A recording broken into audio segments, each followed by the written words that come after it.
য'তে মই যাওঁ তাতে আমাৰ আৰক্ষীত আবেদন কৰা ল'ৰা ছোৱালীসকলে মোক সুধি থাকে যে দাদা মামা পুলিচৰ ফিজিকেল ইণ্টাৰভিউ কেতিয়াৰ পৰা আৰম্ভ হ'ব। আমি অসম পুলিচত 6,434টা পোষ্টৰ বাবে আবেদনৰ প্ৰক্ৰিয়া আৰম্ভ কৰিছিলোঁ আৰু আজি আমি সিদ্ধান্ত ললো যে অহা 3 অক্টোবৰৰ পৰা পুলিচৰ ফিজিকেল টেষ্টসমূহ আৰম্ভ হ'ব।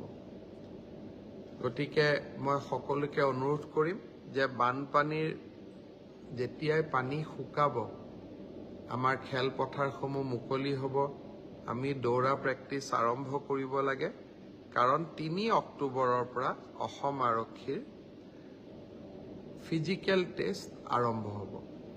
মোৰ লক্ষ্য হৈছে যে ফিজিকেল টেষ্ট, ৰিটেন আৰু ভাইভা তিনিওটা প্ৰক্ৰিয়া সম্পূৰ্ণ কৰি এই বিত্তীয় বৰ্ষতে আমি যাতে এই 6,434টা পদ ভৰ্তি কৰিব পাৰোঁ, এটা সুন্দৰ নিযুক্তি প্ৰক্ৰিয়াৰ মাজেৰে ল'ৰা ছোৱালীক নিযুক্তি দিব পাৰোঁ আৰু তাৰ লগে লগে 2025 চনৰ বাবে আকৌ এবাৰ নিযুক্তি প্ৰক্ৰিয়া আমি যাতে আৰম্ভ কৰিব পাৰোঁ।